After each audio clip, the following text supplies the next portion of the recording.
Welcome to யாவரும் கேளீர். நான் உங்க பத்ரி பேசுறேன். சேயோன் திரைப்பட துவக்க விழாக்காக மதுரைக்கு உலகநாயகன் கமல்ஹாசன் அவர்கள் சென்றிருந்தார். அங்க போயிருக்கும் போதே அப்படியே நம்ம அழகர் அவர்களுடைய வீடு, அழகர் தான் கமல்ஹாசன் நற்பணி இயக்க மாவட்ட பொறுப்பாளராக இருந்தவர். இப்போ மக்கள் நீதி மையம் கட்சியுடைய மாவட்ட செயலாளராக இருக்காரு. ஸோ அவரோட வீட்டுக்கு போய் அவர் குழந்தைங்களை பார்த்துட்டு ஆசீர்வாதம் பண்ணிட்டு அவர் ரொம்ப நெகிழ்ச்சியோட போட்டிருந்தார். தலைவர் அவர்கள் தன்னுடைய பேரனை கொஞ்சிற மாதிரி என் பையனை கொஞ்சினாரு. ஆசீர்வாதம் பண்ணி அவருக்கு செயின் போட்டிருக்காரு, கோல்டு செயின்.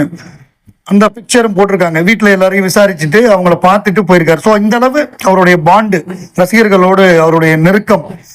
சேயோன் பட துவக்க விழாவை முடிச்சுட்டு அப்படியே மாவட்ட செயலாளர் வீட்டுக்கு போய் அவங்க எல்லாரையும் பார்த்து ஆசீர்வாதம் பண்ணிட்டு கிளம்பி போயிருக்காரு. ஸோ அது நமக்கு தெரியும். அவர் போனது ஃப்ளைட்டு இந்த எக்கானமி கிளாஸ்ல போய் அது பெரிய வைரலா மாறி அது கல்கி படக்குழுலாம் பாராட்டுற லெவலுக்கு இருந்தது. அப்புறம் நம்ம அந்த அதே சேயோன் பட துவக்கத்திலேயே இவங்கெல்லாம் போயிருக்காங்க. ரோபோ சங்கர் ஃபேமிலி, இந்திரஜா சங்கர், அவங்கெல்லாம் போட்டோ போட்டிருக்காங்க, என்றும் எங்கள் ஆண்டவர்னு.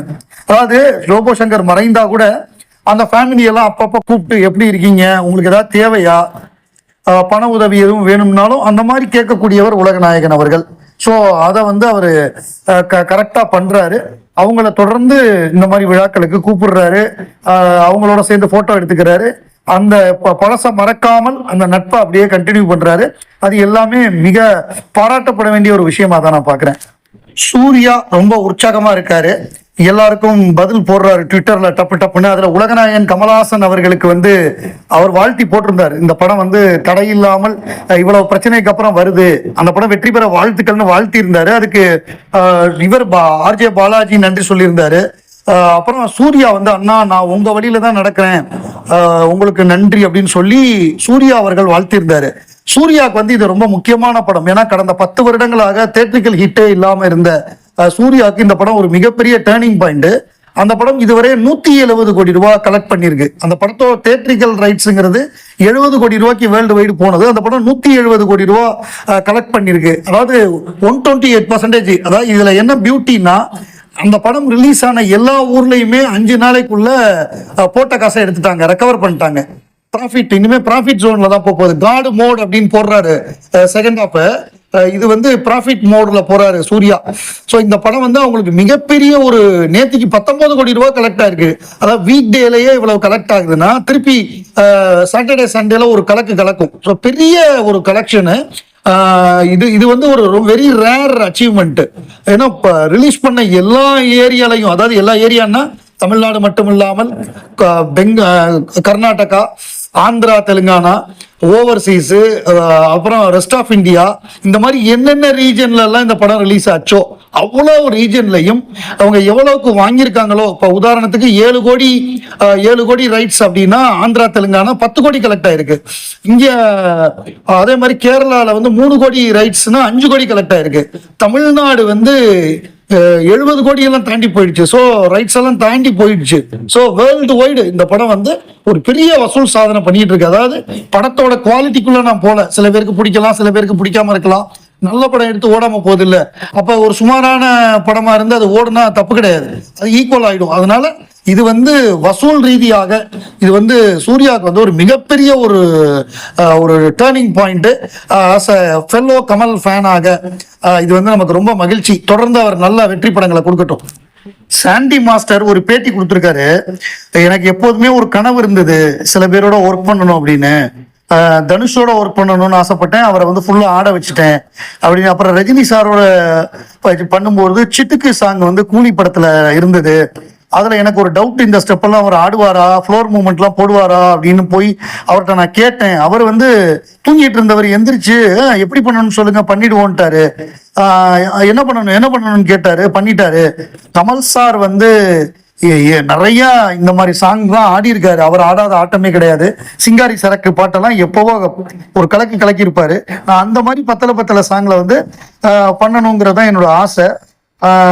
பாதி பத்தல பாட்டை கட் பண்ணிட்டாங்க, அது இன்னும் பிரமாதமா இருக்கும் அப்படின்னு சொல்லியிருக்காரு. அதுல இன்னும் சரியான ஸ்டெப் எல்லாம் வச்சிருந்தாரு ஆண்டவர். அதெல்லாம் கட்டானது எனக்கு வருத்தம் தான் அப்படின்னு சொல்லியிருக்காரு. அதை அட்லீஸ்ட் RKFI அந்த கட் பண்ண போர்ஷனை நீங்க யூடியூப்லயாவது போட்டு விடுங்க.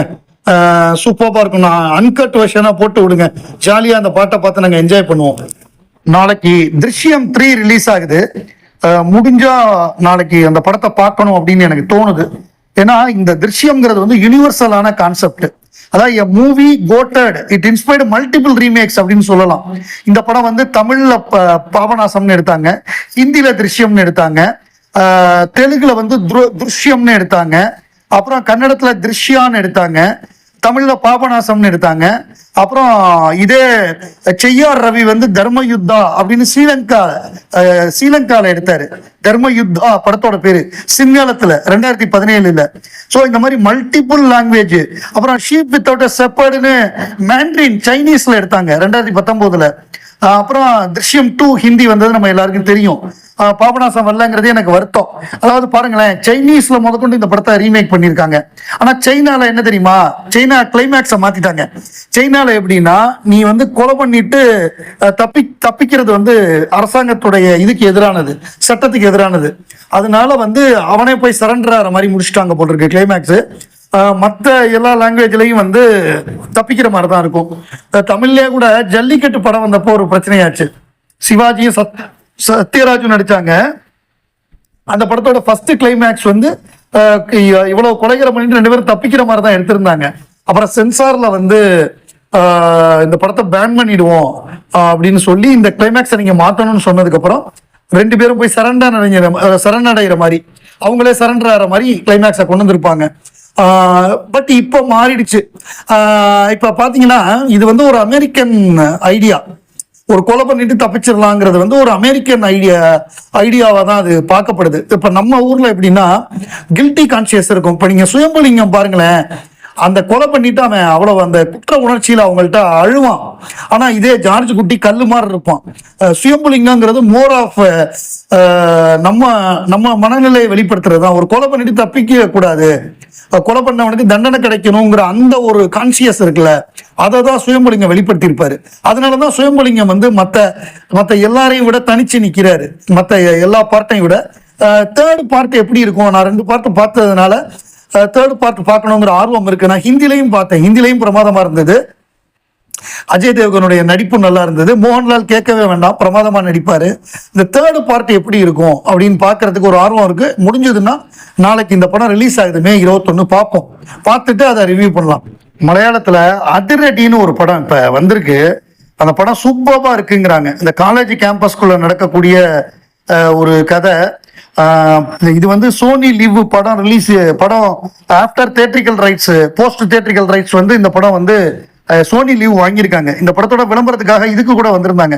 IPL மேட்ச் பார்க்க கூட அந்த ரியா ஷிபு டெலுலுவா நடிச்ச ரியா ஷிபு வந்திருந்தாங்க. அப்புறம் அந்த டைரக்டர் கம் இவர் நம்ம மின்னல் முரளி எடுத்த டைரக்டர் இப்ப எல்லா படங்களையும் பட்டைய கிளப்புறாரு, அவங்க 2 பேருமே வந்திருந்தாங்க தேட்டருக்கு. ஸோ இந்த படம் இப்ப இதுதான் இப்ப பெரிய ஒரு பரபரப்பா பேசுறாங்க. வசூல்ல பட்டைய கிளப்பிட்டு இருக்கு மலையாளத்துல அதிரடி படம். பாசில் ஜோசப், டோவினோ தாமஸ், ரியா ஷிபு இவங்கெல்லாம் நடிச்சிருக்காங்க.